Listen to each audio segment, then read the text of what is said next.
स्वागत है हमारे चैनल स्वाति सोनी में। और आज पढ़ेंगे प्राचीन इतिहास। खान सर का ये नोट्स है, देख सकते हैं। Khan G S research centre लिखा हुआ है और बहुत सारा एग्जाम में इससे क्वेश्चन पूछता है, तो आप लोग पूरा वीडियो को ज़रूर देखिएगा और लाइक कीजिएगा, सब्सक्राइब और दोस्तों में शेयर कीजिएगा। स्टार्ट करते हैं। प्राचीन इतिहास। प्रागैतिहासिक इतिहास हिस्ट्री क्या होता है कि प्रागैतिहासिक काल, आधे ऐतिहासिक काल और ऐतिहासिक काल 3 पीरियड में बांटा गया है। प्रागैतिहासिक काल में होता है ये पुरापाषाण काल, मध्यपाषाण काल, नवपाषाण काल और ताम्रपाषाण।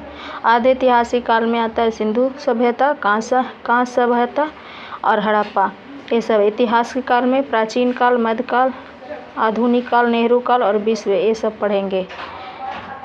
हिस्ट्री किसे कहते हैं? जैसे अतीत का अध्ययन को इतिहास कहते हैं। अतीत के अध्ययन को इतिहास करें। इतिहास के जनक हेरोडोटस को कहते हैं। मानव जाति के पालना अफ्रीका महाद्वीप को कहते हैं, जबकि सभ्यता का पालना एशिया महादेश को कहा जाता है। इतिहास को 3 खंडों में बांटा गया है। प्रागैतिहासिक काल। प्रागैतिहासिक काल में इस इतिहास का वह समय जिसे मानव लिखना पढ़ना नहीं जानता था, जिसकी जानकारी केवल पुरातात्विक साक्ष्य से मिली है, इसके अंतर्गत पाषाण काल को रखते हैं। पाषाण काल वह समय जब मानव पत्थर के औजार एवं हथियार का उपयोग करता था, तो पाषाण काल कहलाता था। भारत में सर्वप्रथम 1863 में रॉबर्ट ब्रूसफुट ने पाषाणकालीन सभ्यता की खोज की। भारतीय पुरातत्व के पिता कौन है? Alexander Cunningham. भारतीय पुरातात्विक संग्रहालय इंदिरा गांधी मानव संग्रहालय है, जो कि संस्कृति मंत्रालय के क्या है? अधीन है। मिलने वाली धातु के आधार का नामकरण क्रिश्चियन थॉमस ने किया है। लिखावट के आधार पर नामकरण जॉन ब्रूस ने किया था। पाषाण काल को 4 भागों में बांटा गया है। पुरापाषाण काल। पुरापाषाण काल में 20 लाख ईसा पूर्व से 12,000 ईसा पूर्व तक है। इस इतिहास का सबसे प्रारंभिक समय था। इस समय के मानव को आदि मानव कहा जाता था। इस समय के मानव खानाबदोश यानी खाद्य संग्राहक, अर्थात उसके जीवन का मुख्य उद्देश्य जानवरों की भांति ही अपना पेट भरना था। इस समय के मानव के सबसे बड़ी उपलब्धि आग की खोज थी। इस समय मानव पत्थर के बड़े बड़े औजारों का इस्तेमाल शिकार करने के लिए करते थे। इसी समय मानव के चित्रकारी का प्रारंभ किया था। भीमबेटका के गुफाओं में पुरापाषाण काल के चित्र देखने को मिलते हैं, जो मध्य प्रदेश के अब्दुल्लागंज यानी रायसेन में स्थित है। मध्यपाषाण काल, जो 12,000 ईसा पूर्व से 10,000 ईसा पूर्व तक है। इस काल के बारे में सर्वप्रथम जानकारी कारसाइल ने 1867 ईस्वी में दिया था। यह पुरापाषाण के बाद का काल है। इस समय मानव के हथियार छोटे आकार के थे, इसीलिए इसे माइक्रोलिथ कहते हैं। इस समय के मानव की सबसे प्रमुख कार्य अंत्येष्टि यानी अंतिम संस्कार कार्यक्रम था। इस काल में मानव के अस्थिपंजर का सबसे पहला अवशेष प्रतापगढ़, यूपी के सराय नाहर तथा महदहा नामक स्थान पर प्राप्त हुआ था। अब है नवपाषाण या उत्तर पाषाण काल, जो 10,000 ईसा पूर्व से 3,000 ईसा पूर्व तक है। इस काल के बारे में सर्वप्रथम जानकारी सर जॉन लुबाक ने 1865 में प्रस्तुत किया था। इस काल में मानव ने अस्थायी आवास बना लिया था, साथ ही कृषि और पशुपालन के भी प्रारंभ कर दिया। मानव ने इस काल में पहिया तथा मनका यानी घड़ा की खोज की थी। कर्नाटक के मैसूर के पास संगनकल्लू नामक नवपाषाण कालीन पुरास्थल से राख के टीले प्राप्त हुए हैं। पशुपालन का साक्ष्य भारत में आदमगढ़ एमपी में पड़ता है तथा बगौर यानी राजस्थान से प्राप्त हुआ है। अब है नोट। मेहरगढ़ से यह पाकिस्तान के बालूचिस्तान में स्थित है। यहाँ सर्वप्रथम 7,000 ईसा पूर्व में सुलेमान और किरथर पहाड़ियों के बीच कृषि के साक्ष्य जौ और गेहूं को मिला था। बुर्जहोम, यह कश्मीर में अवस्थित है। यहाँ पर गर्तावास का प्रमाण मिला है। यहाँ से मालिक के साथ कुत्ते को भी दफनाने का साक्ष्य मिला है। गुफ कराल, यहाँ से मृदभांड का पहला प्रमाण प्राप्त हुआ है। कोल्डिहवा, यह उत्तर प्रदेश के बेलन घाटी में स्थित है। यहाँ पर चावल का प्राचीनतम साक्ष्य 6,000 ईसा पूर्व में मिलता है। चिरांद, यह बिहार के सारण जिले में स्थित है। यहाँ से प्रचुर मात्रा में हड्डी के उपकरण प्राप्त हुए हैं। लेहुरा देव, यहाँ से नवीनतम सबसे प्राचीन चावल का साक्ष्य यहाँ से मिला है, जो 9000 ईसा पूर्व से 7000 ईस्वी के बीच में स्थित है। दमदमा यहाँ से एक ही कब्र से 3 मानव कंकाल मिले हैं। मानव द्वारा पाला गया पहला पशु कुत्ता था। ताम्रपाषाण काल, यह पाषाण काल का अंतिम समय था। इस समय तांबे की खोज हुई थी, जिस कारण औद्योगिकीकरण शुरू हो गया। इस औद्योगिकीकरण का विकसित रूप सिंधु सभ्यता को देखने को मिलता है। नर्मदा टोली मध्य प्रदेश का एक महत्वपूर्ण ताम्रपाषाणिक पुरास्थल है, जिसकी उत्खनन HD संकालिया ने किया था। मानव द्वारा खोजी गई पहली धातु तांबा था।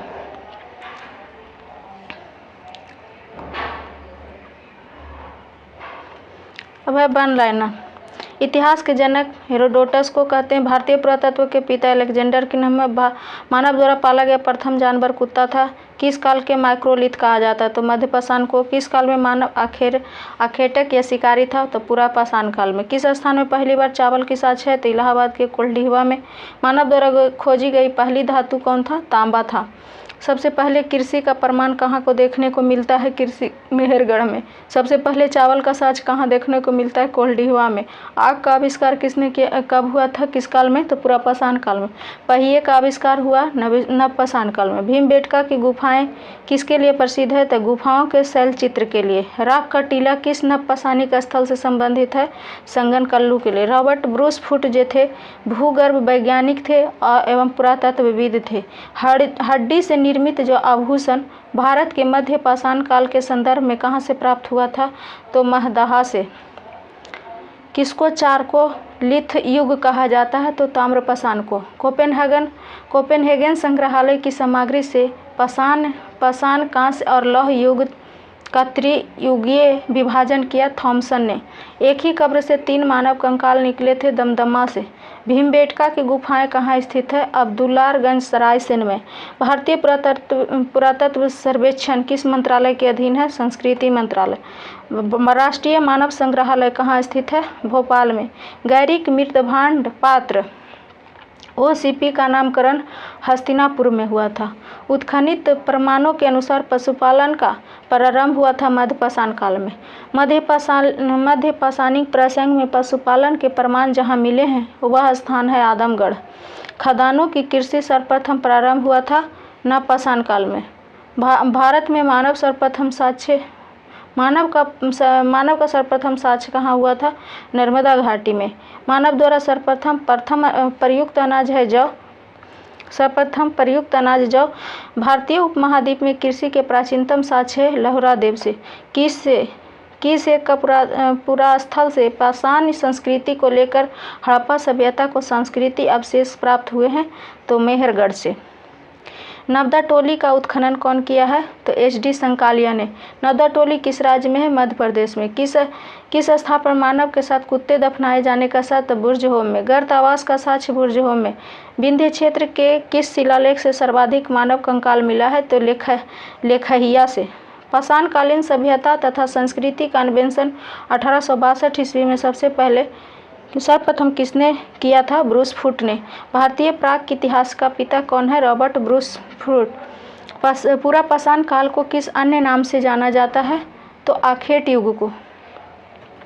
बैल और हल की सहायता से कृषि कार्य की शुरुआत किस काल में हुआ? नवपाषाण काल में। अग्नि का प्रयोग मानव के लिए किस काल में शुरू हुआ? नवपाषाण काल में। भारत की स्थल से नवपाषाण काल की संस्कृति के प्राचीनतम साक्ष्य मिला मेहरगढ़ से। मध्यपाषाण काल का सर्वाधिक प्रमुख लक्षण लघु औजार था। व्यापक उत्खनन के बाद मध्यपाषाण काल की मानव अस्थियां किस क्षेत्र से प्राप्त हुई? गुजरात में। सवाधान की दाह संस्कार की प्रक्रिया किस कालखंड में शुरू हुई? तो मध्यपाषाण में। मध्यपाषाण काल में प्रयुक्त होने वाला उपकरण बहुत छोटे होते थे, इसलिए इन्हें कहा जाता मार्कोलिथ। मध्य प्रदेश के आदमगढ़ और राजस्थान के बगौर प्रस्तुत करते हैं पशुपालन का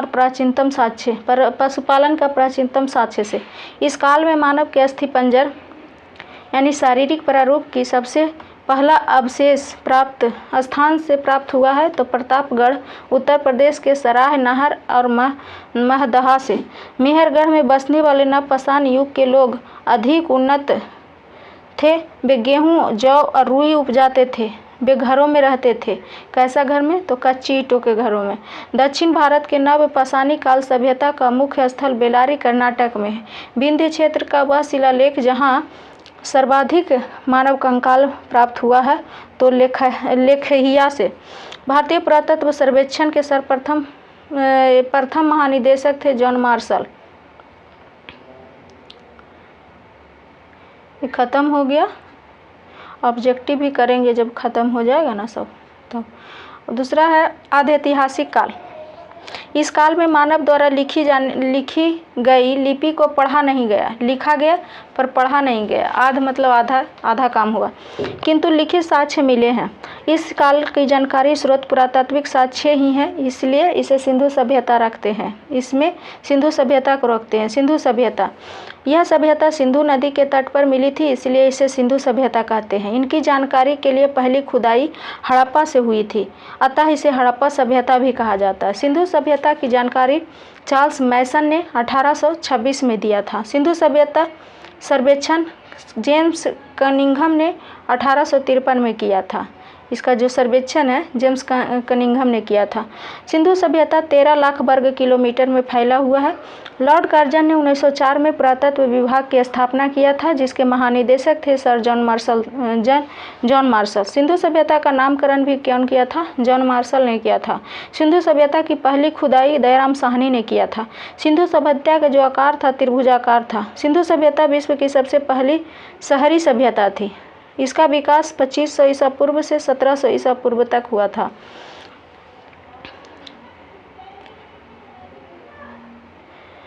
और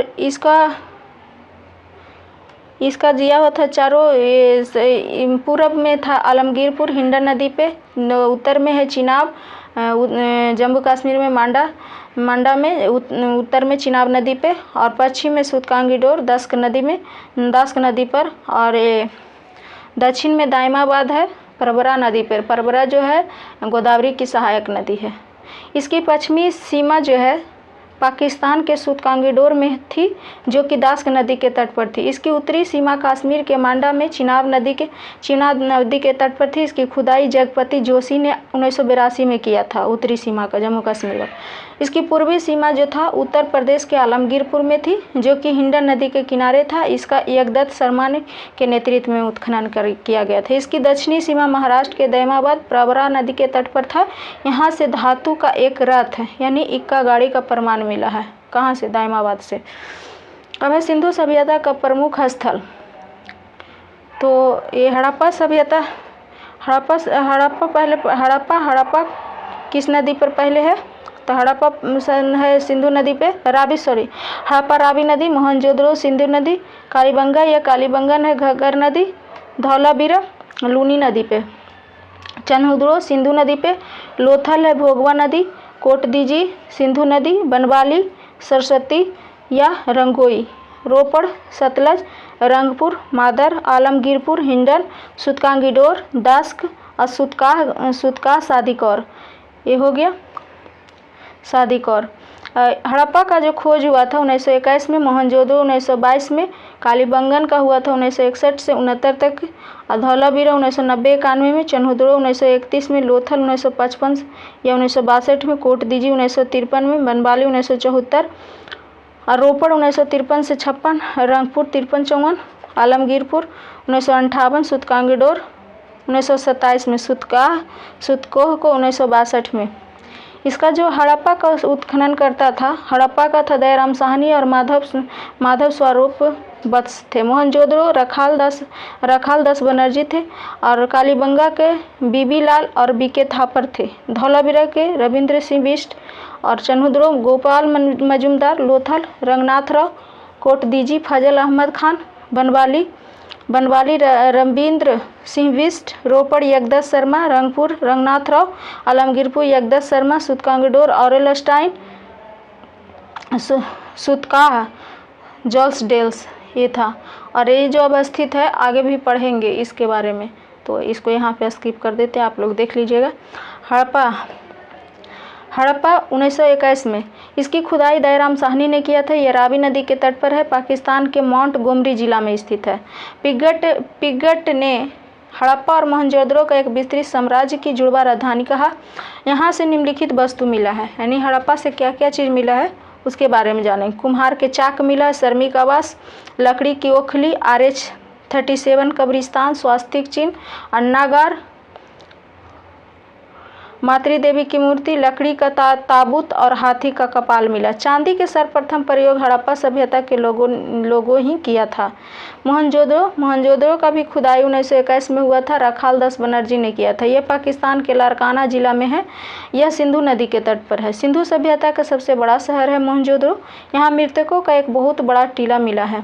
यहाँ से क्या क्या मिला है? पुरोहित का आवास, घर का कुआं, विशाल स्नानागार, अन्नागार, सूती वस्त्र, स्वास्तिक चिन्ह, सबसे चौड़ी सड़क, सभागार, पशुपति शिव, कांसे की नर्तकी और तांबे का ढेर मिला। मोहनजोदड़ो को अन्नागार, सिंधु सभ्यता का सबसे बड़ा भवन या इमारत कहा गया है। स्वास्तिक मुहर सर्वाधिक मोहनजोदड़ो से मिला है। उसमें हड़प्पा से भी था, लेकिन सर्वाधिक जो मिला है मोहनजोदड़ो से मिला है, जिसका निर्माण जो है सेलखड़ी से या सिलखड़ी से किया गया हुआ है। चन्हुड़ो की खुदाई 1931 में गोपाल मजुमदार ने किया था। यह पाकिस्तान के सिंधु नदी के तट पर है। यह एकमात्र शहर है जहां दुर्ग रहित है। यह एक औद्योगिक शहर है।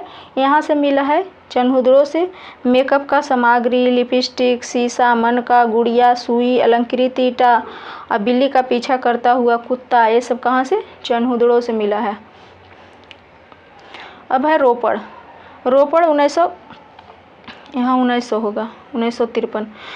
इसकी खुदाई एकदस शर्मा ने 1953 में किया। यहाँ पंजाब के सतलज नदी पर स्थित है। यहाँ पर मानव के साथ पालतू जानवरों को भी सब मिला है। ऐसा ही सब नवपाषाण काल में भी जम्मू कश्मीर के बुर्जहोम में भी मिला था और रोपड़ में भी। बनवाली, इसकी खुदाई रविंद्र सिंह ने किया था। यह हरियाणा में स्थित है। इसके समीप रंगोई नदी के तट पर है बनवाली। जल निकासी की व्यवस्था नहीं थी। यहाँ बनवाली में जल निकासी का व्यवस्था नहीं था, जिस कारण घरों में सोखता मिलता है। यहाँ बनवाली में यहाँ पर सड़कें टेढ़ी मेढ़ी होती थी।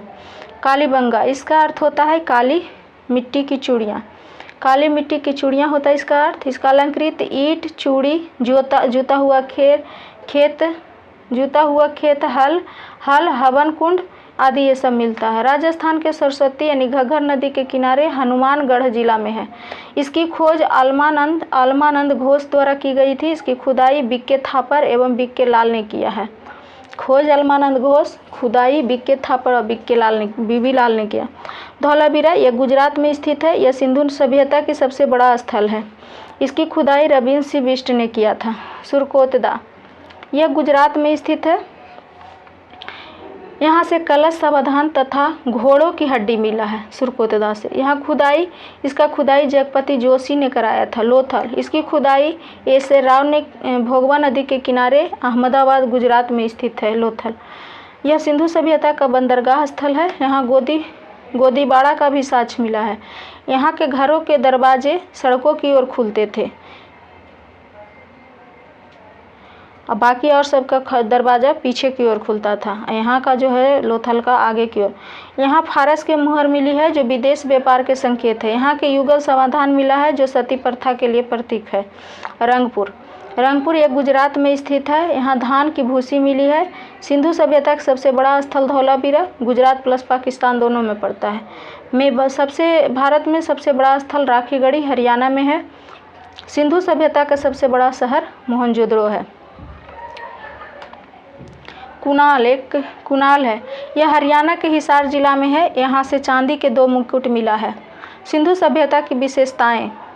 सिंधु सभ्यता एक नगरीय या शहरी सभ्यता थी। यहाँ की सड़क एक दूसरे के समकोण काटती थी तथा ये पूर्व पश्चिम दिशा में थी, जिससे हवा द्वारा सड़क स्वतः ही साफ हो जाती थी। नालियाँ ढकी हुई थी। अर्थव्यवस्था का मुख्य आधार कृषि है। इसका व्यापार विदेशों से होता था। यहाँ सिंधु सब इसमें क्या है कि सोना कहाँ से आया था तो अफ़गानिस्तान, ईरान, कर्नाटक से। चांदी अफ़गानिस्तान, ईरान और तांबा Baluchistan, Khetri Oman, tin Iran, Afghanistan, गोमेद सौराष्ट्र, लाजवर्त मेसोपोटामिया और सीसा ईरान। सिंधु सभ्यता को 4 वर्गों में बांटा गया है। जैसे विद्वान, योद्धा, व्यापारिक व शिल्पकार और श्रमिक। इनका जो समाज था मातृसत्तात्मक था। इनकी लिपि भावचित्रात्मक थी जिसे पढ़ा नहीं गया। इस लिपि को दाएं से बाएं की ओर लिखी जाती थी। इनके मुहरे पर सर्वाधिक एक सिंह वाले जानवर का चित्र मिला है। इनके मुहरों पर गाय तथा सिंह का चित्र नहीं मिला है, गाय और सिंह का। हड़प्पा सभ्यता के मुहरों में सेलखड़ी का मुख्य रूप से किया गया है। मुहरों में सिंधु घाटी सभ्यता के लोग लोहे से परिचित नहीं थे। यहाँ पर माप तौल के लिए न्यूनतम बाट जो होता था 16 kg का था। सिंधु सभ्यता के लोग युद्ध या तलवार से परिचित नहीं थे। सिंधु सभ्यता में मिट्टी के बर्तनों में लाल रंग का उपयोग किया जाता था। सिंधुवासी विश्व में कपास के प्रथम उत्पादक थे। सिंधु सभ्यता विनाश का सबसे बड़ा कारण बाढ़ को माना है। सिंधु घाटी सभ्यता के लोग कृषि भी करते थे, पशुपालन भी करते थे, परंतु उनका मुख्य व्यवसाय व्यापार था। सिंधु सभ्यता का पतन किस कारण से हुआ? तो कई एक विद्वान का मत है कि वो कौन कौन कारण से हुआ। जैसे बताता है गार्डन चाइल्ड व व्हीलर बताते हैं कि बाह्य बीमारियों आक्रमण के कारण पतन हुआ। जॉन मार्शल अनरेस्ट और S.R. राव बताते हैं बाढ़ के कारण। R.L. स्टाइन अल्मागंध घोष जलवायु परिवर्तन के कारण। M.R. साहनी बताता है भूतात्विक परिवर्तन या जल प्लावन के कारण। जॉन मार्शल बताता है प्रशासनिक शिथिलता के कारण। जबकि K.U.R. कैनेडी बताते हैं प्राकृतिक आपदा या मलेरिया या महामारी के कारण हुआ है। तो इनका सबसे मेन कारण ये वाला थी है, इसी कारण से हुआ।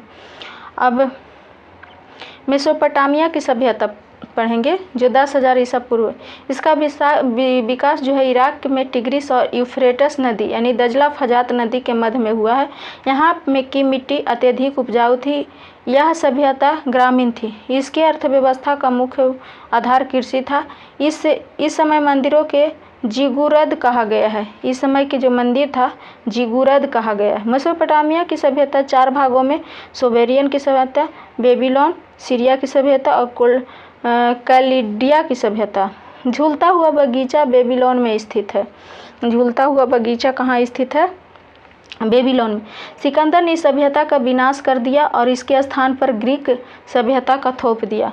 विश्व का सबसे पहली सभ्यता मेसोपोटामिया की सभ्यता थी, जबकि विश्व की पहली नगरीय सभ्यता जो कहेगा तो सिंधु सभ्यता थी। मिस्र की सभ्यता 2100 ईसा पूर्व।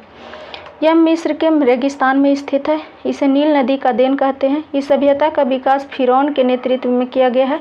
इस सभ्यता में पिरामिड, सूर्य कैलेंडर तथा मम्मी का विकास हुआ है, अर्थात इस सभ्यता का रसायन शास्त्र सुदृढ़ था। गीजा का पिरामिड सबसे प्रसिद्ध है। रोम का सभ्यता 600 ईसा पूर्व। इसे इटली में विकसित किया गया था। इन्होंने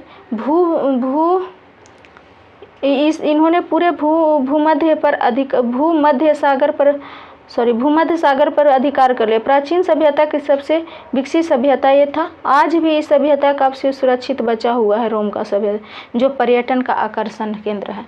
इस सभ्यता का 2 सबसे बड़े राजा थे, जूलियस सीजर और ऑगस्टस। नोट: जूलियस सीजर की हत्या धोखे से उसके मंत्रिमंडल द्वारा कर दिया गया था। जूलियस सीजर नामक नाटक विलियम शेक्सपियर ने लिखा है। फारस की सभ्यता 500 ईसा पूर्व में। वर्तमान में ये ईरान में है। इसकी सभ्यता का विकास तेजी से हुआ। इन्होंने पूरे अरब प्रायद्वीप पर अधिकार कर लिया था। इनकी भाषा फारसी थी तथा पारसी धर्म को मानते थे। सिकंदर ने इस धर्म को अंत कर दिया। स्पार्टा अपने बहादुर सैनिकों के लिए विख्यात है। यह ग्रीस के पास एक छोटा सा क्षेत्र था। स्पार्टा के मात्र 300 सैनिकों ने लियोनाइड्स के नेतृत्व में ग्रीस के 20,000 सैनिकों को मात दे दी थी। ग्रीस के विशाल सेना के नेतृत्व जर्कसीज ने कर रहा था। जर्कसीज ने धोखे से अस्परांटस को हरा दिया। पीली नदी की सभ्यता यह चीन को 5000 ईसा पूर्व में विकसित किया था। हांगो नदी के तट पर इसका विस्तार था। यह सभ्यता अपने उपजाऊ भूमि के लिए प्रसिद्ध थी। अब पढ़ेंगे वन लाइनर। हड़प्पा सभ्यता कौन सी मुख्य दो खदान था? गेहूं और जौ। स्वतंत्रता प्राप्ति के बाद सर्वाधिक हड़प्पा कालीन स्थलों का पता कहाँ मिला? स्वतंत्रता के बाद गुजरात में। हड़प्पाकालीन शहरों एवं नगरों के लिए किस प्रकार तो आयताकार में बांटा गया नगर और शहर। मानव सभ्यता को सैंधव काल को किन दो प्रमुख चीजें प्राप्ति हुआ? गेहूं और कपास। सिंधु सभ्यता का समूचे क्षेत्र कैसा था? त्रिभुजाकार। हड़प्पा सभ्यता का पूरा क्षेत्रफल कितना था? लगभग 13 लाख वर्ग किलोमीटर यानी 12,99,600। अब तक के हड़प्पा संस्कृति के लगभग कितने स्थलों का पता लग चुका है? तो 100 स्थल के। हड़प्पा संस्कृति का मुख्य विशेषता क्या था? नगर योजना प्रणाली। मोहनजोदड़ो का सबसे महत्वपूर्ण सार्वजनिक स्थल कौन है? विशाल स्नानघर। मोहनजोदड़ो की सबसे बड़ी इमारत अन्नागार। हड़प्पाई लोग किसके बने हल का प्रयोग करते? लकड़ी का। सबसे पहले कपास का पैदा करने का श्रेय किसको जाता है? सिंधु निवासियों को। कपास के यूनान लोग किस नाम से पुकारते थे? सिंडर नाम से। बुने हुए सूती कपड़े के एक टुकड़ा कहाँ से मिला? मोहनजोदड़ो से। मेसोपोटामिया अभिलेख के सिंधु क्षेत्र का प्राचीन नाम मेलुहा था। हड़प्पा संस्कृति के लगभग सभी मकान किस आकार में था? आयताकार में। हड़प्पा नगर की संरचना कितने किलोमीटर के घेरे में फैली हुई थी? तो 5 किलोमीटर। ऐसा कौन सा स्थल है जहाँ से उत्तर हड़प्पाई अवस्था में पकाई हुई ईंटों का प्रमाण मिलता है? तो भगवानपुरा में। चावल के उत्पादन का साक्ष्य कहाँ से मिलता है? तो रंगपुर और लोथल से। भारत के सबसे बड़ा हड़प्पाकालीन स्थल धौलावीरा गुजरात। एकमात्र हड़प्पाकालीन स्थल जो त्रिस्तरीय था धौलावीरा। हड़प्पा काल की ज़्यादातर मोहरें किस प्रकार की थी? तो वर्गाकार। किस व्यक्ति ने हड़प्पा एवं मोहनजोदड़ो को एक विस्तृत साम्राज्य का जुड़वा राजधानी बताया? पिगेट। किन पुरातत्वविदों का मान्यता है कि सैंधव सभ्यता की उत्पत्ति मेसोपोटामिया की सुमेरियन सभ्यता से हुई है? Sir John Marshall, garden child और व्हीलर। सैंधव सभ्यता के लोग किस धातु से परिचित नहीं थे? तो लोहा। किन सैंधव सभ्यता स्थलों से यज्ञ वेदों का प्रस्ताव हुआ है? यज्ञ वेदियाँ प्राप्त हुई है? तो लोथल और कलिबंगा। सैंधव सभ्यता किस स्थल से घोड़े की हड्डियाँ प्राप्त हुई? सुरकोतदा से। मोहनजोदड़ो के निवासी अधिकांश किस जाति के थे? तो भूमध्यसागरीय थे। अधिकांश विद्वानों का धारणा के अनुसार सैंधव सभ्यता का निर्माता किस भाषा में हुआ था? निर्माता किस भाषा में? द्रविड़ भाषा में। सैंधव स्थलों में किस जगह पर सर्वप्रथम कृषि के साक्ष्य मिला है? तो मेहरगढ़ से। सैंधव सभ्यता के एक स्थल को स्तूप टीला की संज्ञा दी गई है। स्तूप टीला के क्योंकि उस स्थल पर एक कुषाण कालीन स्तूप प्राप्त हुआ है। वह स्थल कौन सा है? मोहनजोदड़ो। सैंधव सभ्यता के अंतर्गत प्रायः सभी मकान पीछे की गली में खुलते थे, परंतु एक अपवाद है। तो लोथल। किस स्थल पर फर्श में निर्मित अलंकृत ईंटों का प्रयोग? कालीबंगा में। सैंधव सभ्यता ऐसा कौन सा पुरातत्व स्थल था जो कि पुरातत्वविदों के अनुसार 7 बार उजड़ कर बसा था? तो मोहनजोदड़ो। जिस टीले पर हड़प्पा का दुर्ग बना है उसे व्हीलर ने किस नाम दिया था? तो माउंट एबिन दिया था। किन इतिहासकारों का मत था कि सैंधव सभ्यता विदेशी आक्रमण व आर्यों को आक्रमण से नष्ट हुआ? तो गार्डन चाइल्ड और व्हीलर के अनुसार। किस इतिहासकार ने कहा कि जलवायु में हुए परिवर्तन के कारण सभ्यता नष्ट हो गया? सिंधु सभ्यता। तो ऑरेल स्टाइन। मानव समाज विलक्षण है क्योंकि यह मुख्यतः आश्रित होता है संस्कृति पर। सिंधु घाटी सभ्यता आर्यों से पूर्व रखे जाने का महत्वपूर्ण कारण क्या था? मृदभांड। भारतीय पुरातत्व सर्वेक्षण विभाग के महानिदेशक सर जॉन मार्शल के निर्देशन में राय बहादुर साहनी ने पंजाब यानी वर्तमान पाकिस्तान के मोंटगोमरी जिले में रावी नदी के तट पर स्थित हड़प्पा का अन्वेषण किया था सन 1921 में। सर जॉन मार्शल ने सर्वप्रथम इसे किस नाम दिया था? सिंधु सभ्यता। रंगपुर जहां हड़प्पा की समकालीन सभ्यता थी वह सौराष्ट्र गुजरात में है। दधोरी एक परवर्ती हड़प्पा कालीन पुरास्थल है। वह दधोरी कहाँ पड़ता है? तो पंजाब में। सिंधु घाटी सभ्यता का पतन नगर कौन है? नगर पतन या बंदरगाह वही लोथल में। सिंधु घाटी के लोग विश्वास करते थे मातृशक्ति में। चन्हुद्रो के उत्खनन के निर्देशन थे J.H. मैके। हड़प्पा का उत्खनन करने वाला प्रथम पुरातत्व जो कि महत्व को नहीं समझ पाया था तो कनिंघम। हाथी दांत का पैमाना हड़प्पीय संदर्भ को मिला है लोथल से। हड़प्पा स्थल सनौली के अभी हाल ही में उत्खनन से प्राप्त हुआ मानव समाधान। जिस पशु के अन्वेषण सिंधु घाटी सभ्यता से प्राप्त नहीं हुए हैं शेर और गाय का नहीं वह सभ्यता जो नील नदी के तट पर पनपी है तो मिस्र की सभ्यता।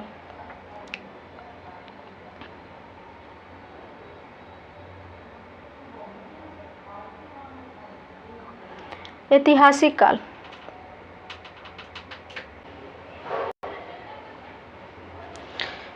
ऐतिहासिक काल, हिस्टोरिकल पीरियड, इसके बारे में लिखित स्रोत उपलब्ध हैं और इसे पढ़ा भी जा सका है। इसके अंतर्गत वैदिक काल से लेकर अभी तक का समय चल रहा है। इतिहास को तीन में था: पुरातात्विक, विदेशी यात्रा और साहित्य के आधार पर। पुरातात्विक में सिक्का और अभिलेख के, और साहित्यिक में धार्मिक और गैर धार्मिक। धार्मिक में ये सब आया। धार्मिक में ब्राह्मण में वेद, वेदांग, पुराण, उपनिषद, महाकाव्य। गैर ब्राह्मण में जैन और बौद्ध थे। सिक्का क्या होता है? कॉइन्स। सिक्के के अध्ययन को न्यूमिस्मैटिक्स कहता है। टेराकोटा का सिक्का मिट्टी का बना था। यह सिंधु सभ्यता का बना था।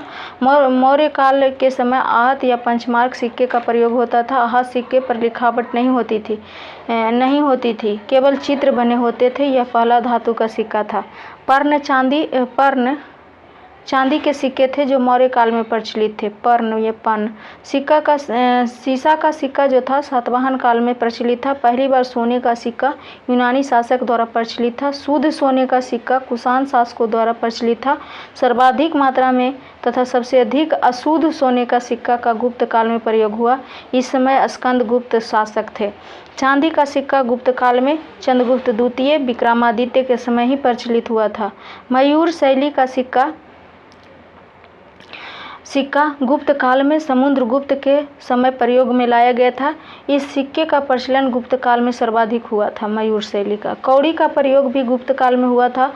चमड़े का सिक्का जो था हुमायूं के शासनकाल में शिहाबुद्दीन ने प्रारंभ किया था। रुपये का प्रारंभ शेरशाह सूरी ने। दाम का प्रारंभ भी शेरशाह सूरी ने किया था। सोने की असरफी का प्रारंभ भी शेरशाह सूरी ने किया था। अभिलेख। पत्थरों को खोदकर लिखना अभिलेख कहलाता है। छोटे पत्थरों पर लिखना शिलालेख कहलाता है। स्तंभ के समान ऊंचे पत्थरों पर लिखना स्तंभ लेख कहलाता है। अभिलेखों के अध्ययन को एपिग्राफी कहते हैं। प्रमुख अभिलेख। विश्व में अभिलेख लिखने का प्रारंभ ईरान के शासक डोरियस ने किया था। पहला अभिलेख बोगाज कोई से मिला है जो कि तुर्की एवं एशिया माइनर में था। हाथी गुम्फा अभिलेख उड़ीसा में। इसे कलिंग राजा खारवेल ने लिखा था। इसे कलिंग युद्ध की चर्चा। युद्ध के समय कलिंग का राजा नंदराज था, गंगवंश के। एहोर अभिलेख। एहोल अभिलेख राजस्थान। पुलकेशिन द्वितीय ने हर्षवर्धन पर विजय की चर्चा है। जूनागढ़ अभिलेख गुजरात में। इसे रुद्रदामन ने सूरदर्शन झील की चर्चा है। इस झील को चंद्रगुप्त मौर्य ने बनवाया था। प्रयाग अभिलेख इलाहाबाद में। यह समुद्रगुप्त ने अपने विजय अभियान की चर्चा है। स्तंभ लेख यानी पिलर क्या होता है? यह स्तंभ के समान ऊंचे होते हैं। हेलियोडोरस या गरुड़ ध्वज स्तंभ लेख एमपी में है। इसे भागभरद ने भागवत धर्म की जानकारी दी है। विदेशी यात्री द्वारा भारत का वर्णन। हेरोडोटस हिस्टोरिका में। मेगास्थनीज इंडिका पुस्तक में। Periplus of the Erythraean Sea अज्ञात है। Ptolemy Geographia. Pliny Natural Historica. Alberuni Kitab ul Hind या तहकीब हिंद। मार्को पोलो चीन की यात्री थे। फाहियान कोक्यूकी इसका पुस्तक का नाम है। चंद्रगुप्त द्वितीय के दरबार में था। हेनसांग सीयूकी इसका अथी है। हर्षवर्धन के काल में। तारानाथ कंगीर और तंगीर। फाहियान 399 ईस्वी में आया था। फोक्यूकी जो था इसका पुस्तक या चंद्रगुप्त द्वितीय या विक्रमादित्य के दरबार में आया था। इसमें उस समय का भवन तथा कौड़ी पर चर्चा किया। संयुगन जो था 518 ईस्वी में चीन का था। इसने अपने 3 वर्ष की यात्रा में बौद्ध धर्म की प्रतियां एकत्रित कर लिया था। हेनसांग 629 ईस्वी में सीयूकी यह हर्षवर्धन के दरबार में आया था। इसने नालंदा विश्वविद्यालय के अध्ययन और अध्यापन दोनों किया। इसे यात्रियों का राजकुमार कहते हैं। इत सिंह 73 ईस्वी। यह चीनी यात्री था। त्रिपिटक की 400 प्रतियाँ यानी फोटोकॉपी अपने साथ चीन ले गया था। इब्न बतूता ये मोरक्को के रहने वाला था। 7000 किलोमीटर की यात्रा करके मोहम्मद बिन तुगलक के दरबार में आया और इसका पुस्तक का नाम रेहला था। अब्दुल रज्जाक ये फारस के रहने वाला था। ये विजयनगर काल में आया था। उस समय पुस्तक इसका था मतला ए शाहीन। यह कृष्णदेवराय के दरबार में आया था। फाहियान, ये रिपीट हो गया, फाहियान संयुगन और हेनसांग, इत सिंह, इब्न बतूता, अब्दुल रज्जाक, यहाँ से रिपीट हो गया। अब साहित्यिक स्रोत, लिखित स्रोतों को साहित्यिक स्रोत कहते हैं। प्राचीन इतिहास की जानकारी सबसे बड़ा स्रोत है। गैर धार्मिक स्रोत, इसका संबंध किसी धर्म से नहीं रहता है। उदाहरण है अर्थशास्त्र। धार्मिक स्रोत, इसका संबंध किसी न किसी धर्म से रहता है। गैर ब्राह्मण, वैसे स्रोत जिनका संबंध हिंदू धर्म से नहीं रहता उसे गैर ब्राह्मण कहते हैं। जैन साहित्य, यह प्राकृत भाषा में मिले थे, इन्हें आगम कहते हैं। उदाहरण 12 अंग, 12 उपअंग, अचरांग सूत्र, भगवती सूत्र, कल्पसूत्र आदि, और पुराण, आदि पुराण, साथ में आदि पुराण। बोधिसत्व, बोधि साहित्य पाली भाषा में मिले थे। जातक ग्रंथ में महात्मा बुद्ध के पुनर्जन्म में 200 कहानियाँ हैं। ललित विस्तार में महात्मा बुद्ध की पूरी जीवनी मिला है। अंगुत्तर निकाय में 16 महाजनपद की चर्चा किया गया है। बौद्ध धर्म की सबसे पवित्र पुस्तक त्रिपिटक है, जो कि 3 पुस्तकों का समूह है। सूत पिटक, यह सबसे बड़ा पिटक है। इसे बौद्ध धर्म का इनसाइक्लोपीडिया कहा जाता है, कहते हैं। विनय पिटक सबसे छोटा पिटक है। इसमें बौद्ध धर्म के प्रवेश का चर्चा माना जाता है, मतलब चर्चा किया गया है। अभिधम्म पिटक, इसमें महात्मा बुद्ध को दार्शनिक विचारों का चर्चा किया गया है।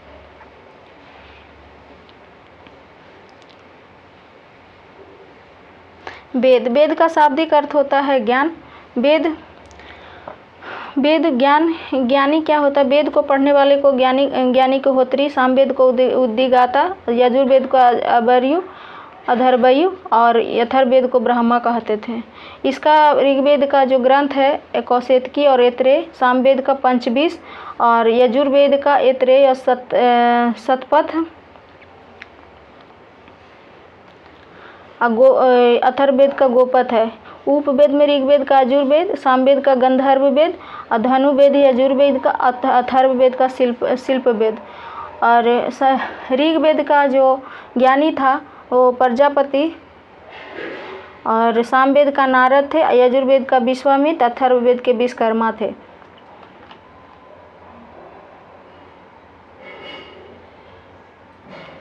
वेदों की रचना ईश्वर ने किया है।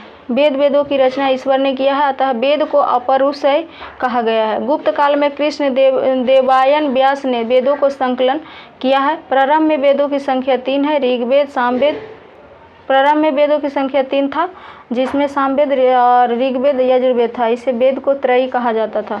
अथर्ववेद को बाद में शामिल किया गया, इसलिए इसे वेद त्रयी में नहीं रखते हैं। ऋग्वेद, इसका शाब्दिक अर्थ मंत्रों या ऋचाओं का संग्रह होता है। इसमें 10 मंडल, 228 सूक्त और 10,580 ऋचाएँ हैं। ऋचाओं की अधिकता के कारण ही इसे ऋग्वेद कहा गया। यह सबसे प्राचीन और सबसे बड़ा वेद है। इसमें गायत्री मंत्र की चर्चा किया गया है, जो सूर्य भगवान को समर्पित है। पहली बार शूद्र का प्रयोग ऋग्वेद में हुआ है। ऋग्वेद का दूसरा और 7वां मंडल पुराना है, क्योंकि इसका संकलन बाद में हुआ है, दूसरा और 7वां। 9वां मंडल सोम देवता की चर्चा है। ऋग्वेद को ज्ञानी को होत्री कहते हैं। ऋग्वेद को उपवेद या आयुर्वेद है, जिसमें चिकित्सा की चर्चा है। इनके ज्ञानी को प्रजापति कहते हैं। इसमें दशराग युद्ध का चर्चा है। सामवेद, साम का शाब्दिक अर्थ होता है गान। इसमें 1875 मंत्र है, किंतु वास्तव में 99 मंत्र ही सामवेद के हैं। बाकी मंत्रों जो है ऋग्वेद से ग्रहण किया गया। सामवेद में भारतीय संगीत के 7 स्वर जो है सा, रे, ग, म, प, ध, नि है की चर्चा किया। ये संगीत यज्ञ के समय गाए जाते थे। सामवेद ज्ञानी को उद्गाता कहा जाता है। सामवेद को उपवेद गंधर्ववेद है। गंधर्ववेद को ज्ञानी को नारद को कहते हैं। भारतीय संगीत के जन्म सामवेद से हुआ है। यजुर्वेद में मंत्र है। इसमें युद्ध एवं कर्म कांड की चर्चा किया गया है। ये एकमात्र वेद है जो गद पद दोनों में है। इसको 2 भागों में बांटते हैं, कृष्ण यजुर्वेद यानी गद में और शुक्ल यजुर्वेद जो है पद में। इस ज्ञानी को अथर्वयु कहते हैं। यजुर्वेद को उपवेद धनुर्वेद था। धनुर्वेद की ज्ञानी थे विश्वामित्र को कहते हैं। अथर्ववेद इसकी रचना बाद में हुआ है, उत्तर वैदिक काल में हुई थी। इसमें 6000 मंत्र है। इसमें जादू टोना वशीकरण रोग निवारक औषधि का इत्यादि का चर्चा है। अथर्ववेद के उपवेद शिल्पवेद है। अथर्ववेद के ज्ञानी को ब्रह्मा कहा जाता है। अथर्वा ऋषि ने इस वेद को लिखा था। अथर्ववेद में सर्वप्रथम मगध अंग राजा परीक्षित के बारे में उल्लेख किया गया है। ब्राह्मण ग्रंथ वेदों को अच्छी तरह से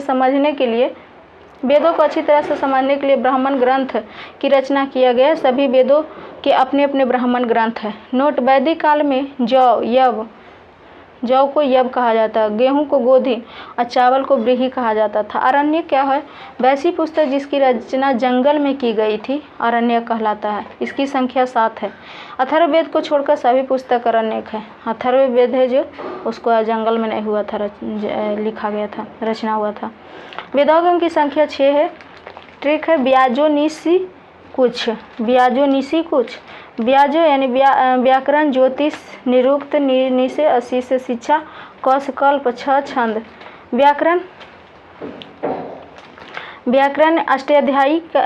का अष्टाध्यायी लिखा था पाणिनि है। ज्योतिष का बृहत संहिता ब्राह्मी लिखे हैं।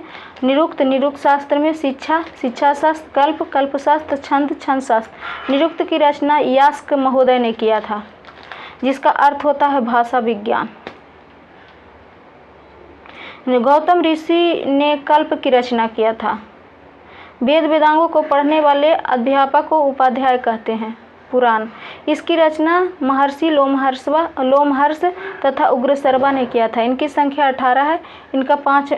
इसे 5वां वेद या वेदों का वेद कहते हैं। वेदों का वेद पुराण को। इसमें प्राचीन राजवंशों की जानकारी दी गई है।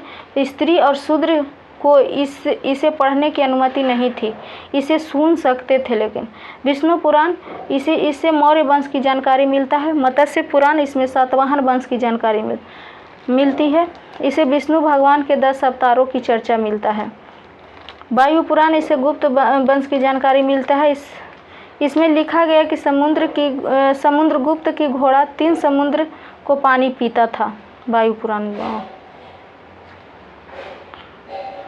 उपनिषद इसका अर्थ होता है गुरु के समीप बैठकर ज्ञान प्राप्त करना। यह ब्राह्मणों के विरुद्ध राजपूतों का एक प्रक्रिया मानी जाती है। उपनिषद 108 है, किंतु 13 उपनिषद को ही मान्यता प्राप्त है। बादरायण बृहत नारायण उपनिषद यह सबसे बड़ा और प्राचीन है। कठोपनिषद इसमें यम व नचिकेता का चर्चा है। इसमें ओम शब्द का महत्व को दर्शाया गया कठोपनिषद में। मंडकोपनिषद इसमें सत्यमेव जयते का चर्चा है। ज्वालो उपनिषद इनसे ब्रह्मा विष्णु महेश अर्थात त्रिमूर्ति की चर्चा है। सर्वप्रथम 4 आश्रमों के बारे में उल्लेख उपनिषद में किया गया है। आलोप उपनिषद सबसे बाद का उपनिषद है। इसकी रचना अकबर ने किया है। स्मृति साहित्य इसमें प्राचीन राजवंशों की जानकारी मिलती है। स्मृति साहित्य की संख्या 36 है। जैसे विष्णु स्मृति प्लस नारद स्मृति से गुप्त काल की जानकारी मिलती है। मनुस्मृति तथा याज्ञवल्क्य स्मृति में मौर्य काल की जानकारी मिलती है। याज्ञवल्क्य स्मृति से जुआ खेलने के उचित बताया है। मनुस्मृति को धर्मशास्त्र कहते हैं। इसमें ऊंची जाति की वरीयता दी गई है। दलित तथा महिला को नीचे दिखाया गया है। इसमें विवाह के लिए पुरुष की आयु 25 वर्ष और लड़की की आयु 12 वर्ष बताया गया है। इसमें 8 प्रकार के विवाह का चर्चा है। संस्कार की संख्या 16 है। दाह संस्कार अंतिम संस्कार होता था।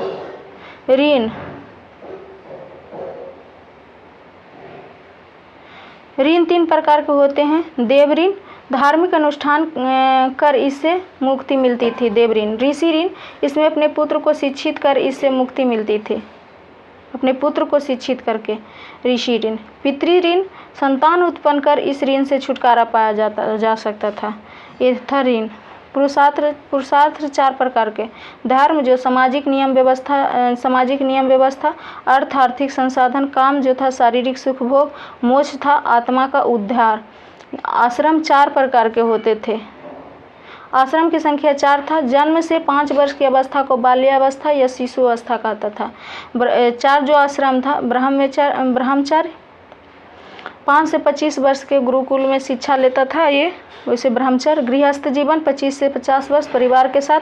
वानप्रस्थ 50 से 75 वर्ष सामाजिक तथा धार्मिक जीवन के लिए। सन्यासी 75 वर्ष वन तपस्या के लिए। अब है महाकाव्य। महाकाव्य की संख्या 2 है, महाभारत और रामायण। रामायण इनकी चर्चा महर्षि वाल्मीकि ने किया था। प्रारंभ में इसमें 12,000 श्लोक थे, किंतु वर्तमान में 24,000 श्लोक हो गया। उसे गुप्त काल में पूरा किया गया था। अकबर के समय रामायण को फारसी भाषा में अनुवाद कौन किया था? बदायूनी ने किया था। महाभारत यह विश्व का सबसे बड़ा महाकाव्य है।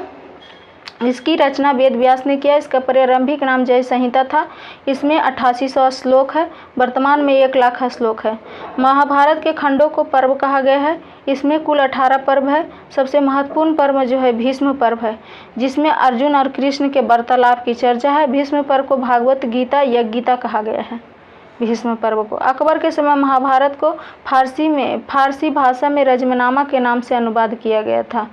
वैदिक काल, इसमें वैदिक काल से लेकर राजपूत काल तक का अध्ययन किया गया है। वैदिक काल 1500 BC से 600 BC तक, इसमें 2 है। 1500 से 1000 BC तक के ऋग्वैदिक काल, उत्तर वैदिक 1000 BC से 600 BC तक। वैदिक समाज के निर्माता आर्य थे। आर्य मध्य एशिया मैक्स म्यूलर के अनुसार मध्य एशिया से आए थे और भारत के सप्त सैंधव प्रदेश यानी 7 नदियों के प्रदेश या पंजाब या हरियाणा में बस गए थे। आर्यों की भाषा संस्कृत था, जो कि देवताओं की भाषा थी, जिस कारण आर्य स्वयं को श्रेष्ठ कहते थे। जिन्हें संस्कृत नहीं आती थी, अर्थात भारत में मूल निवासियों को अनार्य या निम्न कहा जाता था, जिसको संस्कृत दक्षिण भारत का आर्यकरण अगस्त ऋषि ने किया था। उत्तर भारत का जो आर्यकरण किया था राजा विदेह के पुरोहित थे, पंडित थे, गौतम राहुगढ़ ने किया था। किंतु ये गंगा नदी को पार करके पटना नहीं पहुंच पाए, जिस कारण अथर्ववेद में पाटलिपुत्र को अछूतों की भूमि कही गई है और यहाँ के गंगा जल को पवित्र नहीं माना गया है। इस समय सबसे प्रिय पशु गाय था, जो कि स्मृति का संकेत था। गाय की हत्या करने पर मृत्युदंड दिया जाता था। राजा का मुख्य कार्य गाय के लिए युद्ध करना यानी गविष्टि था। उस समय अर्थव्यवस्था का मुख्य आधार कृषि था। वैदिक समाज ग्रामीण सभ्यता थी। ऋग्वेद के 7वें मंडल को दशराग युद्ध की चर्चा है, जो आर्य तथा अनार्य के बीच हुआ था। इसमें आर्य विजयी हुए थे। आर्यों को कबीला भरत था। इसी कारण उस समय जाति का निर्धारण कर्म के आधार पर होता था, किंतु उत्तर वैदिक काल में जाति का निर्धारण वंश के आधार पर होने लगा। उत्तर वैदिक काल में ही लोहे का खोज हुआ था। वैदिक काल का जो नदियाँ था, सिंधु, उसका आधुनिक नाम अभी सिंध है। वितस्ता, झेलम, सुबास्तु, स्वात, गोमती, गोमल, सदानीरा, गंडक, विपाशा, ब्यास, कुर्भ, कुर्रम, कुभा, काबुल, दृशदत्ती, घग्घर, पुरुषनी, रावी, सतुद्री, सतलज, अस्किनी, चिनाब, सुबमा, सोहन, विपाशा, ब्यास। वैदिक साहित्य में सर्वाधिक चर्चा जो है सिंधु नदी की किया गया, क्योंकि यह सबसे महत्वपूर्ण नदी थी। वैदिक काल के देवता इंद्र ये सबसे महत्वपूर्ण थे। इनकी चर्चा 250 बार हुआ है। इन्हें युद्ध तथा वर्षा के देवता कहते हैं। इन्हें पुरंदर भी कहते हैं। अग्नि, इसकी चर्चा 200 बार किया गया। वरुण वायु को देवता, सोम जंगल के देवता या वनस्पति का, तूफान मारुत तूफान के देवता, रौद्र ये सबसे क्रोध वाले देवता थे। इन्हें पशुओं का देवता कहा गया रौद्र को। रौद्र उसी को। विष्णु संरक्षक एवं पालनकर्ता, पूषण पशुओं का देवता रौद्र को भी और पूषण को भी। गविष्टि का अर्थ होता है गायों के लिए किया गया युद्ध। सीता का अर्थ होता है हल से जोती गई जमीन पर पड़ा निशान। वैदिक काल के सामाजिक व्यवस्था, इस समय का सबसे बड़ा पद जो होता था राजा का होता था, जिसमें जनता चुनती थी। राजा किसी भी निर्णय लेने के लिए से पहले विभिन्न समितियों को बैठकर इस पर चर्चा करता था। वैदिक काल 3 प्रमुख संगठन थी, सभा, समिति और विदत। सभा में यह निम्न यानी साधारण लोगों का संगठन था। इनकी चर्चा 8 बार है। इसकी चर्चा। समिति ये उच्च वर्ग के लोगों का संगठन था, इसमें चर्चा 9 बार है, इसकी चर्चा 9 बार किया गया। विदत सबसे महत्वपूर्ण संगठन है, इसकी चर्चा 122 बार किया गया है। सभा तथा विदत में भाग लेने की अनुमति महिलाओं को भी थी, बल्कि सभा अरे थे समिति में क्योंकि उच्च वर्ग लोग के थे।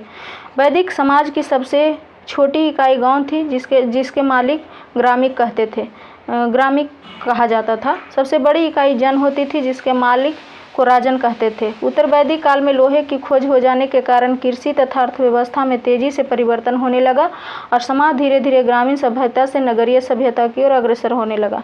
जन का आकार बढ़कर जनपद हो गया और यह जनपद आगे चलकर महाजनपद का रूप ले लिया। महाजनपद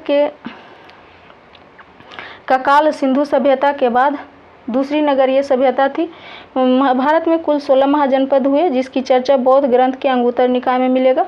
16 महाजनपद में सबसे समृद्ध तथा सबसे शक्तिशाली महाजनपद मगध का था, जो आगे चलकर जनपदों का अधिकार कर लिया। वैदिक काल में टैक्स को बलि कहते थे, जबकि देवताओं को खुश करने के लिए पशु बलि दी जाती थी। इस समय घोड़ा, मनका, मृदभांड 4 प्रकार के होते थे। जो घड़ा मनका ये सब होता था 4 प्रकार के, धूसर, मृदभांड, काला, लाल और मिश्रित। सर्वाधिक प्रचलन धूसर मृदभांड था, जिस पर चित्र बने होते थे, जिसके कारण इसे चित्रित धूसर मृदभांड भी कहते थे। मिश्रित मृदभांड लाल और काला दोनों से मिश्रण होता था। मिश्रित यानी लाल काला से मिश्रण होता था। इस समय 3 प्रकार के यज्ञ का भी प्रचलन था, अश्वमेध यज्ञ, वाजपेयी यज्ञ और राजसूय यज्ञ। इसमें घोड़ा को यज्ञ करके छोड़ दिया जाता था। जहाँ तक घोड़ा जाता था वहाँ तक का क्षेत्र राजा को ले लेता था। घोड़ा को रोकने वाले व्यक्ति को राजा से युद्ध करना पड़ता था। वाजपेयी यज्ञ क्या है? यह राजा के शक्ति प्रदर्शन के लिए होता था। इसमें रथों को रेस लगाई जाती थी। राजसूय यज्ञ राज्याभिषेक के समय इस यज्ञ को किया जाता था। उत्तर वैदिक काल में जब अतिरंजनी खेरी से लोहे का खोज हुई, तो उत्तर वैदिक काल की अर्थव्यवस्था को पशुपालन के स्थान से कृषि आधारित हो गई। वैदिक काल में षष्ठ यानी 6 गो दर्शन है। सांख्य दर्शन कपिल, व्यास, न्याय होगा, न्याय दर्शन गौतम, योग दर्शन पतंजलि, वैशेषिक दर्शन कनाद, उत्तर मीमांसा बादरायण, पूर्वी मीमांसा जैमिनी। गौतम बुद्ध के अधिकतर उपदेश जो है सांख्य दर्शन से लिए गए हैं। सिंधु सभ्यता तथा वैदिक सभ्यता में अंतर। सिंधु सभ्यता जो था या हड़प्पा सभ्यता जो नगरीय था, ये ग्रामीण था। वैदिक मातृ सत्तात्मक, पितृ सत्तात्मक, इसमें प्रमुख इसका बैल था, इसका प्रमुख गाय था। इसका नगर नियोजन था, इसमें सामाजिक नियोजन था। युद्ध से परिचित नहीं थे, ये गाय के लिए युद्ध करते थे। ये युद्ध इसमें करते नहीं, गाय के लिए युद्ध करते थे। कांसे की खोज हुआ था, इसमें लोहे का खोज हुआ। कृषि तथा व्यापार होता है, इसमें कृषि तथा पशुपालन होता है। शिव तथा मातृ देवी की पूजा होता था, इसमें इंद्र महत्वपूर्ण देवता थे। 1 लाइनर पढ़ेंगे। अथर्ववेद में 2 संगठनों को प्रजापति के 2 पुत्रियों के समान माना गया है, सभा और समिति को। किस ग्रंथ में पंचम वेद के रूप में इतिहास एवं पुराण को व्याख्या की गई है? तो पुराण में 5वां ग्रंथ वेद के रूप में। लोकप्रिय गायत्री मंत्र का उल्लेख किसमें है? ऋग्वेद में। शूद्र सर्वप्रथम ऋग्वेद के किस मंडल में? तो 10वें मंडल में किया गया। किन 2 मंडलों को ऋग्वैदिक आर्यों को लौकिक जीवन व दार्शनिक चिंतन के साक्ष्य उपलब्ध है? पहला और 10वां मंडल में। जिस ऋषि ने दक्षिण भारत का आर्यकरण किया था, वो दक्षिण भारत के आर्यकरण किया था अगस्त्य ऋषि। वैदिक समाज को 4 वर्णों में विभाजन का स्पष्ट ऋग्वेद के पुरुष सूक्त में। वैदिक आर्यों द्वारा उत्पादित सबसे प्रमुख खाद्यान्न यव था। पुनर्जन्म के सिद्धांत का प्रथम स्पष्ट साक्ष्य किस स्थान से मिलता है? तो बृहदारण्यक उपनिषद में पुनर्जन्म का। किस अधिकारी को राज निर्माता के रूप में जाना जाता है? ग्रामणी को। ऋग्वेद काल के लोग इंद्र के किस प्रयोजन से आवाहन करते थे? भौतिक सुख और विजय के लिए। किस वेद को विद्वानों द्वारा सर्वाधिक भाष्य लिखे गए हैं? तो यजुर्वेद में। वैदिक साहित्य में अथर्ववेद को क्या माना गया है? तो ब्रह्म वेद। ऋग्वेद में यमुना को कितनी बार उल्लेख किया गया है? ऋग्वेद में तो 3 बार में। मनुष्य विवाह, वैदिक काल में मुख्य विवाह संस्कार कहाँ को क्या कहलाता था? जो वैदिक काल में मुख्य विवाह संस्कार होता है उसे पानी ग्रहण कहते थे। किसने उल्लेख किया कि ब्राह्मण का बसंत में, क्षत्रिय को ग्रीष्म में, वैश्य को शीत में और रथकार को वर्षों में अग्निहोत्र करना चाहिए? तो ये तैत्रेय ब्राह्मण में। किस विवाह के अंतर्गत कन्या के पिता अथवा उनके संबंधी द्वारा धन लेकर कन्या का विवाह किया जाता था? कन्या के पिता अथवा उनके संबंधी से, तो असुर विवाह में। किस वेदांग में हमें शब्दों का व्युत्पत्ति का संबंध का पता चला है? निरुक्त में।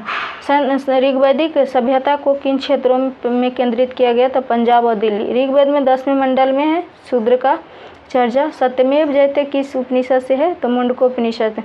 सर्वप्रथम उपनिषद में ब्रह्मचर्य, गृहस्थ, वानप्रस्थ एवं संन्यास 4 आश्रमों का उल्लेख किया गया है ज्वालोपनिषद में। ऋग्वेद में उल्लेखित नदियों की सर्वाधिक महत्वपूर्ण नदी सरस्वती है। ऋग्वैदिक युग को सर्वाधिक प्राचीन संस्था कौन था? विदत। किस वेद की रचना गद और पद दोनों में? यजुर्वेद का। किस साहित्य में पहली बार राजयुग अश्वमेध यज्ञों का उल्लेख किया गया है? तो ब्राह्मण। स्रोत सूत्र से संलग्न शुल्ब सूत्र सबसे पुरानी पुस्तक जैमितीय की है। किसने उत्तरी ध्रुव को आर्यों का मूल निवास स्थान बताया है? तो बाल गंगाधर तिलक। प्रारंभिक वैदिक समाज मुख्यतः किस पर आधारित है? तो पशुपालन पर। ऋग्वेद में एक स्थान से 10 राजाओं का युद्ध का उल्लेख हुआ है जिसे 10 राज युद्ध कहा गया। इस युद्ध किस नदी पे लड़ा गया था? तो रावी नदी पर।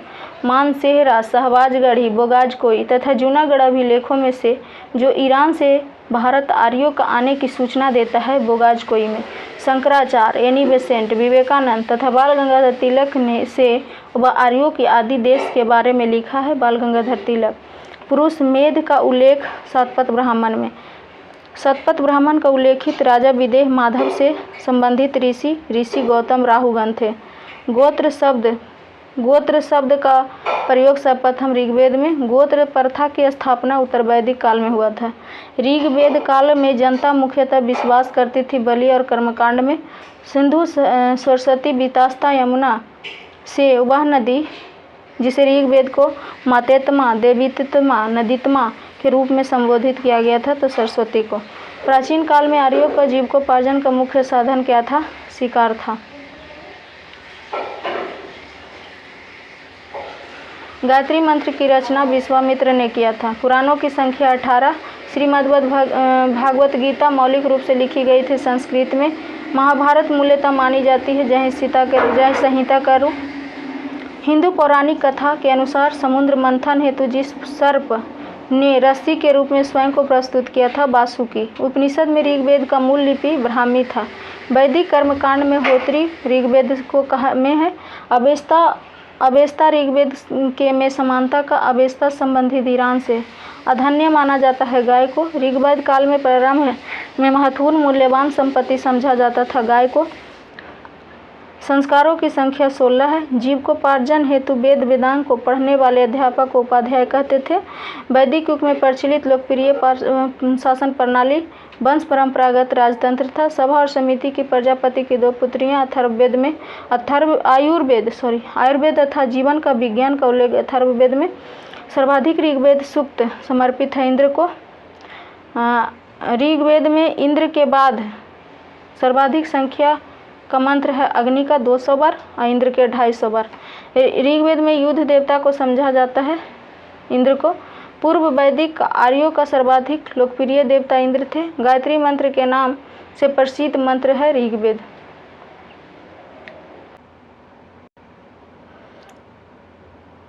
जैन धर्म। आप लोग वीडियो को पूरा नहीं देखते हैं इसलिए इसको 2 पार्ट में लाएंगे। कम ज़्यादा टाइम हो जाता तो आप लोग नहीं देखते हैं। और यहाँ बहुत गर्मी है और गर्मी में पंखा बंद करके वीडियो बनाना पड़ता है। आप लोग मेहनत को नहीं समझते हैं इसलिए वीडियो को पूरा देखिएगा। इसको 2 पार्ट में लाएंगे। जैन धर्म पढ़ लेते हैं। जैन धर्म 6ठी शताब्दी में भारत कुल 72 संप्रदायों का विकास हुआ, जिसमें जैन धर्म, बौद्ध धर्म, आजीवक संप्रदाय, लिंगायत, कपालिक, शैव धर्म, वैष्णव धर्म आदि प्रमुख थे। जैन धर्म उसमें थे। जैन धर्म का संस्कृत में जीन शब्द से बना है, जिसका अर्थ होता है विजेता। जैन धर्म का मुख्य केंद्र अहिंसा था। इस धर्म का संस्थापक ऋषभदेव थे। जैन धर्म के प्रवर्तक को तीर्थंकर कहा जाता है। ऋषभदेव जैन धर्म के पहले तीर्थंकर थे। तीर्थंकर का अर्थ होता है दुख से परे, संसार रूप सागर को पार कराने वाला। ऋषभदेव हिमालय पर्वत पर निर्वाण को प्राप्त किए थे। जैन धर्म में कुल 24 तीर्थंकर माने जाते हैं, जिसमें समय समय पर जैन धर्म का प्रचार प्रसार किए। जैन धर्म को 23वें तीर्थंकर पार्श्वनाथ थे। पार्श्वनाथ होगा। इसका जन्म वाराणसी के राजा अश्वसेन के यहाँ हुआ था, जो इक्ष्वाकु वंश के थे। इन्हें झारखंड के समेध शिखर पर ज्ञान की प्राप्ति हुई, जिस कारण समेध शिखर का नाम पारसनाथ की चोटी हो गई है। ज्ञान प्राप्ति के बाद इन्होंने चतुरान धर्म दिया था। जैसे 4 धर्म दिए थे: झूठ ना बोलना, धन संग्रह न करना, चोरी न करना, हिंसा न करना। जैन धर्म में 24वें तीर्थंकर एवं अंतिम तीर्थंकर महावीर थे। इन्हें जैन धर्म का वास्तविक संस्थापक कहते हैं। इनके पिता जो थे सिद्धार्थ थे, ज्ञात्री कुल के राजा थे। इनके माता त्रिशला थी, जो लिच्छवी नरेश चेतक की बहन थी। इनके बड़े भाई नंदी बर्मन थे। इनके बचपन का नाम वर्धमान था। इनका जन्म जो हुआ था 540 ईसा पूर्व वैशाली के निकट कुंड ग्राम में हुआ था। इनका पत्नी जो थी यशोदा थी। इनकी बेटी प्रियदर्शनी थी, अनुजना, तथा दामाद जमाली था। 30 वर्ष की आयु में इन्होंने बड़े भाई नंदी बर्मन से आज्ञा लेकर गृह को त्याग दिया था।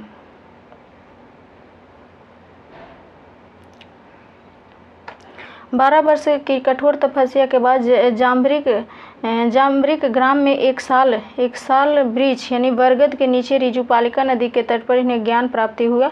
ज्ञान प्राप्ति को कैवल्य कहते हैं। ज्ञान प्राप्ति के बाद इन्हें कैवलिन या जीन या निग्रोध कहा गया। जीन का अर्थ होता है विजेता, जबकि निग्रोध का अर्थ होता है बंधन से मुक्त। वर्तमान में जाम्बरिक ग्राम की पहचान हजारीबाग के समीप पारसनाथ की पहाड़ी तथा रिजुपालिका नदी के पहचान जो है दामोदर नदी की सहायक नदी बराकर नदी के रूप में किया गया है। इन्होंने पहला उपदेश राजगीर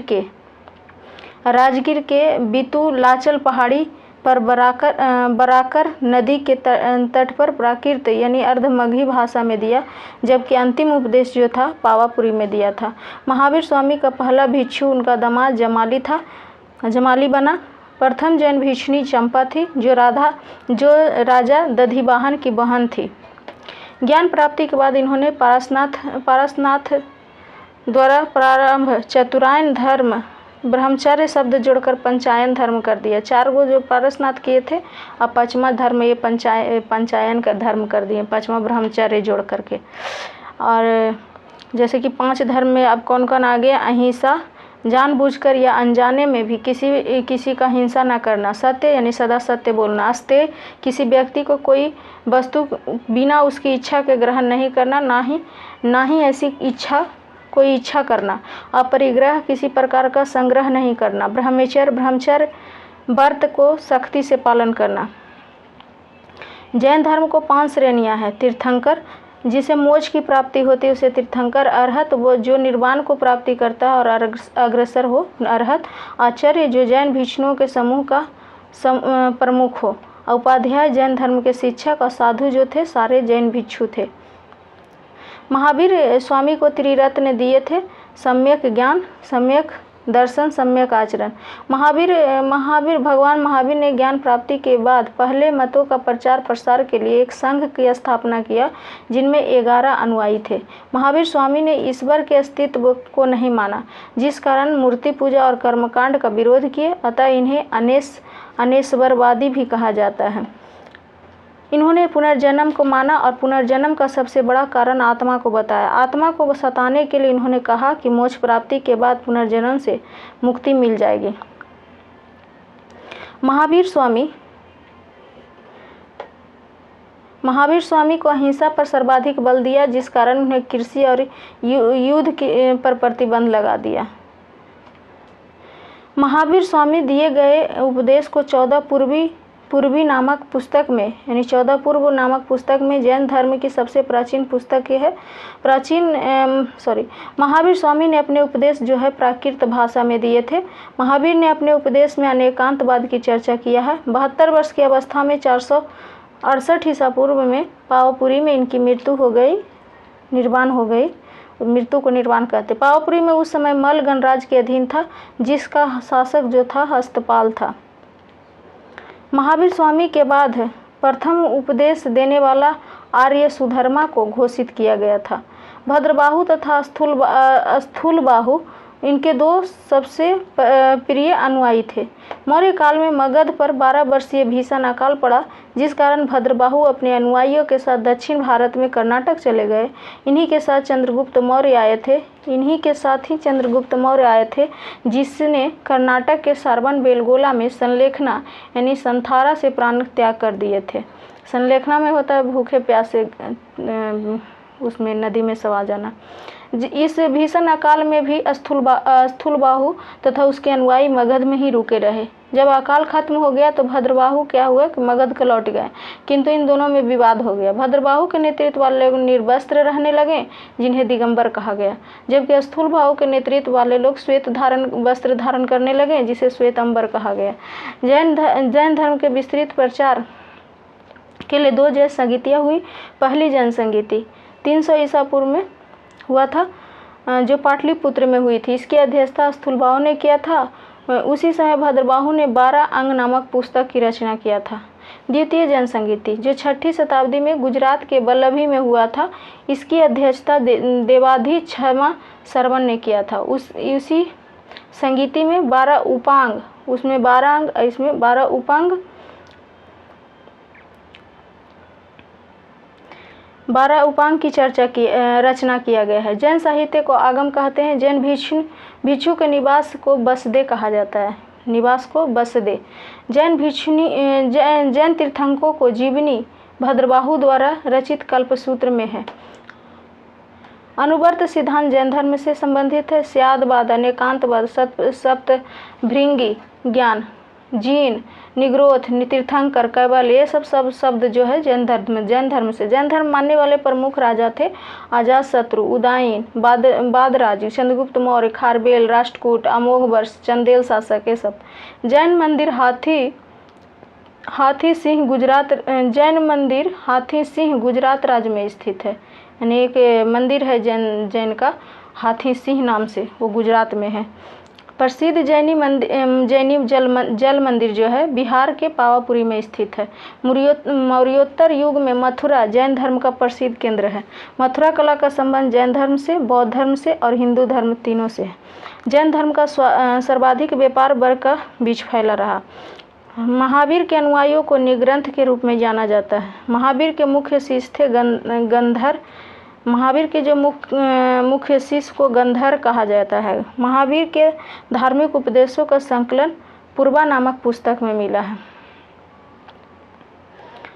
प्रमुख जैन मंदिर। मौर्य काल में मथुरा जैन मंदिर का प्रमुख केंद्र रहा। कर्नाटक में चामुंड शासकों ने गोमतेश्वर के जैन मंदिरों का बनवाया, जिसे बाहुबली का मंदिर भी कहा जाता है। मध्य प्रदेश में चंदेल शासक ने खजुराहो में जैन मंदिर बनवाया, जिसे बाहुबली की मूर्ति या गोमतेश्वर की मूर्ति है। खजुराहो हिंदू और जैन दोनों के लिए पवित्र स्थल है, जबकि अजंता जो है बौद्ध, जैन और हिंदू तीनों के लिए पवित्र स्थल है। खजुराहो में जैन मंदिर का निर्माण चंदेल शासकों द्वारा करवाया गया। राजस्थान में माउंट आबू पहाड़ी पर दिलवाड़ा का प्रसिद्ध जैन मंदिर है, जो बीमल शाह के सामंत जो था अधिकारी वस्तुपाल और तेजपाल द्वारा बनवाया गया था। श्वेतांबर एवं दिगंबर में अंतर क्या है? श्वेतांबर जो था और दिगंबर। श्वेतांबर जो था स्थूलभद्र ने प्रारंभ किया था, दिगंबर भद्रबाहु।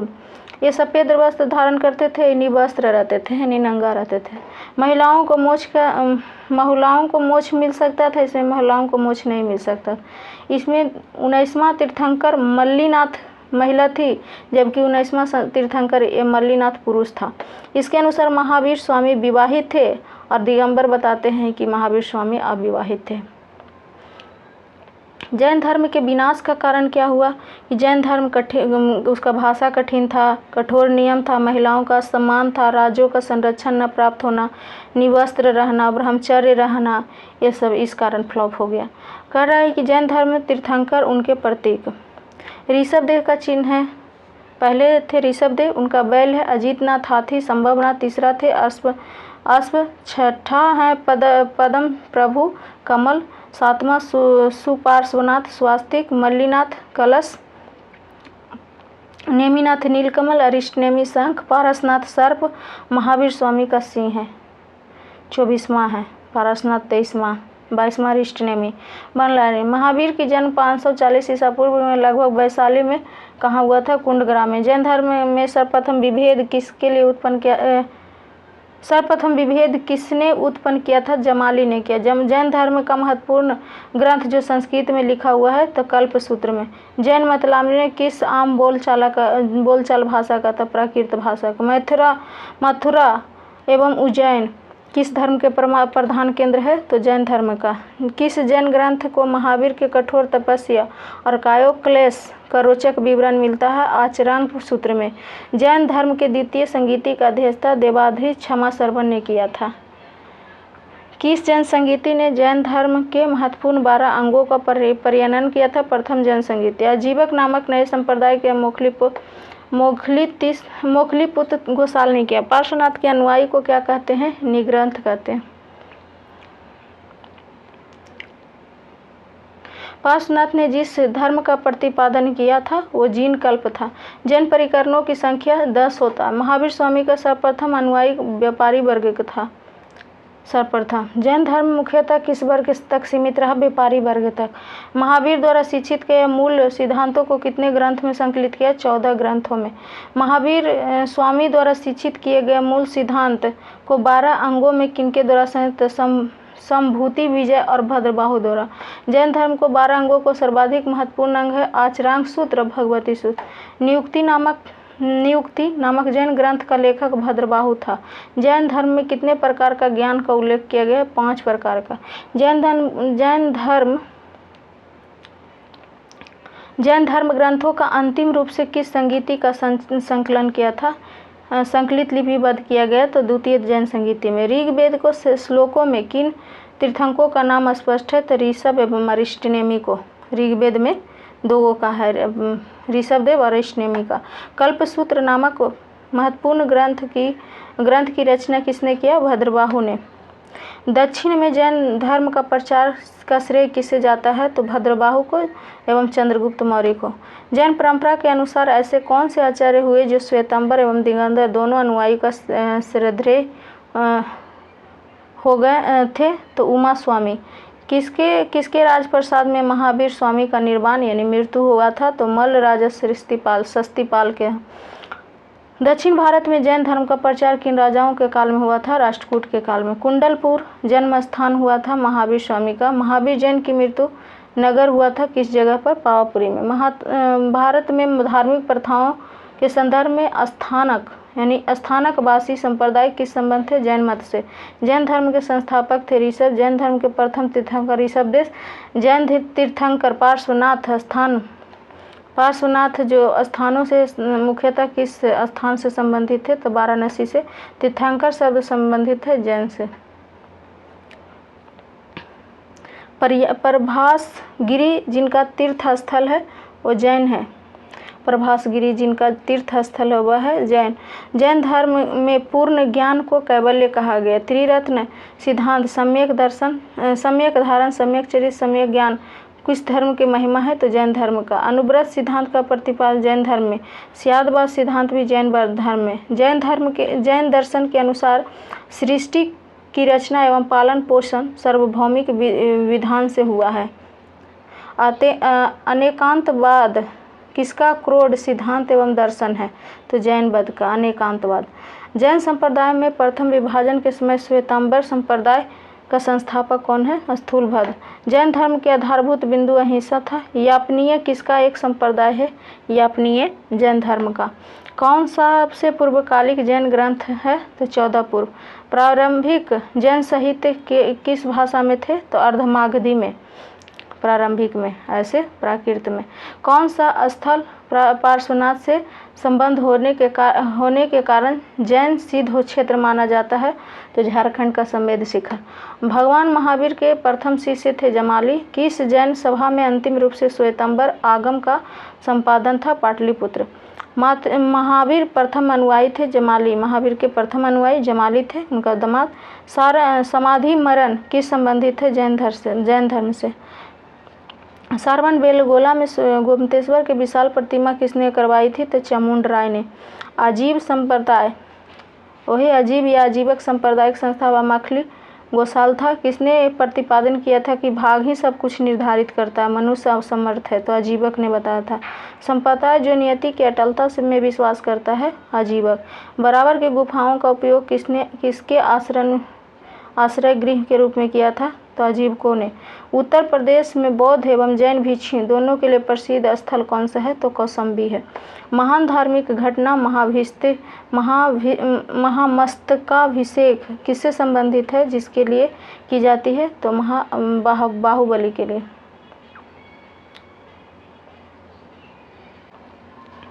बौद्ध धर्म अब है बौद्ध धर्म। बौद्ध धर्म के प्रारंभ महात्मा बुद्ध ने किया था। महात्मा बुद्ध का बचपन का नाम सिद्धार्थ था।